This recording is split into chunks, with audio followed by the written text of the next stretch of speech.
السلام علیکم ورحمۃ اللہ وبرکاتہ۔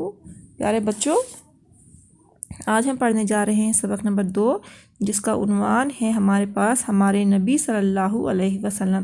ہمارے نبی صلی اللہ علیہ وسلم سے مراد آپ سارے لوگ اچھے سے جانتے ہیں کیا ہے؟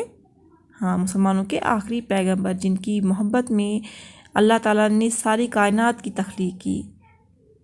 اس سبق میں رسول اللہ صلی اللہ علیہ وسلم کی زندگی کا نقشہ کھینچنے کی کوشش کی گئی ہے۔ وہ کس طرح کے انسان تھے، انہوں نے اسلام کے لیے کیا کیا کیا، ان کی زندگی کا طور طریقہ کیا تھا، ان کے پیغامات کیا تھے، وغیرہ وغیرہ، سارا کچھ جو ہے اس سبق میں بتایا گیا ہے۔ تو آؤ پڑھتے ہیں۔ ہمارے پیارے نبی صلی اللہ علیہ وسلم کا نام حضرت محمد مصطفیٰ صلی اللہ علیہ وسلم ہے۔ آپ صلی اللہ علیہ وسلم اللہ کے آخری نبی ہیں، یہ آپ سب کو پہلے سے ہی پتہ ہے۔ آپ صلی اللہ علیہ وسلم مکہ معظمہ میں 22 اپریل 571 عیسوی بروز دوشنبہ پیر صبح صادق کے بعد سورج نکلنے سے پہلے پیدا ہوئے۔ تو کہاں پیدا ہوئے تھے؟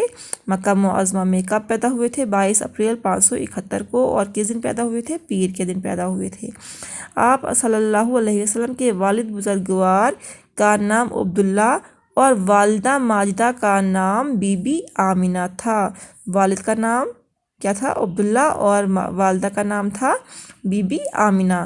آپ صلی اللہ علیہ وسلم کے والد بزرگوار تو آپ کی پیدائش سے پہلے ہی اللہ کو پیارے ہو گئے تھے، یعنی کہ وفات پا چکے تھے۔ حضرت محمد صلی اللہ علیہ وسلم کے پیدا ہونے سے پہلے ہی وہ اس دنیا فانی سے چلے گئے تھے، اور ابھی آپ صلی اللہ علیہ وسلم 6 برس ہی کے تھے کہ آپ کی والدہ ماجدہ بھی رحلت فرما گئی۔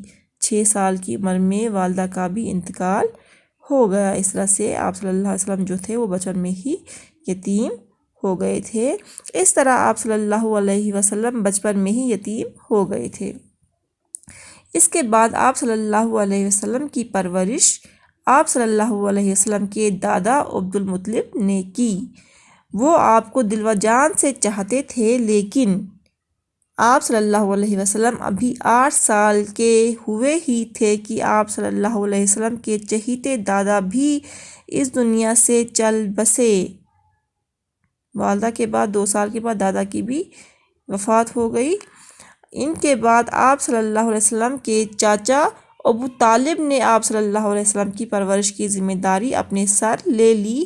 ابو طالب آپ صلی اللہ علیہ وسلم کو بہت پیار کرتے تھے، ہر طرح سے ان کی دلجوئی اور دیکھ بھال کرتے تھے۔ ابو طالب جو ان کے چاچا تھے، پھر بعد میں انہوں نے ان کی ذمہ داری لی اور وہ آپ سے بہت پیار کرتے تھے۔ آپ صلی اللہ علیہ وسلم کی پیدائش کے وقت عرب کے لوگوں میں ہر قسم کی برائیاں موجود تھیں۔ لوٹ مار، قتل و غارت گری روزانہ کا معمول تھا، یعنی کہ روٹین تھی وہاں کی، روز یہ کام ہوتے رہتے تھے۔ کون کون سے کام؟ لوٹ مار، قتل و غارت وغیرہ وغیرہ، یہ جو بڑے بڑے جرم ہیں یہ ہوتے رہتے تھے۔ شراب نوشی، میلے ٹھیلے اور ناچ رنگ میں وقت گزارنا انہیں بہت مرغوب تھا، یعنی کہ بہت پسند تھا۔ لڑکیوں کے معاملے میں بڑے بے رحم تھے۔ کون؟ عرب لوگ جو تھے وہ لڑکیوں کے معاملے میں بہت بے رحم تھے، لڑکیوں کے ساتھ ظلم ہوتا تھا وہاں پہ۔ زیادہ تر تو انہیں پیدا ہوتے ہی زندہ دفن کر دیتے تھے۔ بتوں کی پوجا عام تھی، ہر روز ایک نئے بت کی تلاش میں رہتے تھے۔ اسی لیے خانہ کعبہ میں 360 بت رکھے ہوئے تھے۔ بتوں کی پوجا ہوتی تھی، بت پرست تھے لوگ، تو اسی وجہ سے کیا ہوا تھا، وہاں پہ بتوں کی جو تعداد تھی خانہ کعبہ میں کتنی ہو گئی تھی؟ 360 بت جو ہے وہاں پر رکھے گئے تھے۔ آپ صلی اللہ علیہ وسلم شروع ہی سے سچے اور بہت نیک انسان تھے۔ سماج میں پھیلی ہوئی برائیوں سے ہمیشہ دور رہتے تھے۔ آپ صلی اللہ علیہ وسلم نے کبھی میلے ٹھیلے میں حصہ نہیں لیا۔ آپ صلی اللہ علیہ وسلم وعدے کے پکے اور لین دین میں ایماندار تھے۔ اسی وجہ سے لوگ آپ کے پاس اپنی امانتیں رکھ جایا کرتے تھے، جنہیں آپ صلی اللہ علیہ وسلم جوں کا توں لوٹا دیا کرتے تھے۔ لوگوں کو آپ پر اتنا بھروسہ تھا، اتنا یقین تھا کہ لوگ آپ کے پاس اپنی چیزیں جو تھے وہ بڑے بھروسے کے ساتھ رکھتے تھے، اور محمد صلی اللہ علیہ وسلم ان کی چیزوں کی دیکھ بھال جو ہے پوری ذمہ داری سے کرتے تھے، اور کبھی ان کی طرف غلط نظر سے نہیں دیکھتے تھے، اور وقت آنے پہ ان کو وہ چیز ویسی کی ویسی ہی لوٹا دیا کرتے تھے۔ آپ کو صادق اور امین کہہ کر پکارا کرتے تھے۔ لوگ جو ہے آپ کو صادق اور امین، صادق یعنی سچا اور امین یعنی کہ امانت دار کہہ کر پکارتے تھے۔ آپ صلی اللہ علیہ وسلم اپنے چاچا ابو طالب کے ساتھ تجارتی قافلوں میں جایا کرتے تھے۔ تجارتی قافلے یعنی کہ جو بزنس ہوا کرتا تھا، ایکسپورٹ اور امپورٹ جسے ہم کہتے ہیں، اس کام میں وہ بھی جایا کرتے تھے اپنے ابو طالب اپنے چاچا کے ساتھ، اور تجارتی کاروبار میں حصہ لیتے تھے۔ حضرت خدیجہ رضی اللہ تعالیٰ عنہ مکہ کی ایک مالدار خاتون تھی اور لوگوں کو مال دے کر تجارت کرایا کرتی تھیں۔ ایک مرتبہ انہوں نے ہمارے نبی صلی اللہ علیہ وسلم کو بھی اپنا مال تجارت اور ایک غلام دے کر ملک شام کے سفر پر بھیجا۔